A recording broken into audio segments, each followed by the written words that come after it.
சாமி தரிசனம் செய்து செல்லும்படி கேட்டுக் கொள்ளப்படுகிறது. விழா காலம் என்பதாலும் கூட்டு நெரிசல் இருக்கும் இடங்களிலும்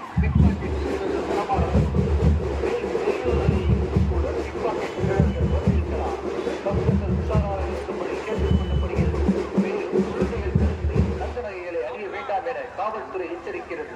மேலும் காவல்துறை அனைத்து இடங்களிலும் கண்காணிக்கும். பொதுமக்கள் அமைதியான முறையில் வந்து சாமி தரிசனம் செய்து செல்லும்படி கேட்டுக் கொள்ளப்படுகிறது. விழா காலம்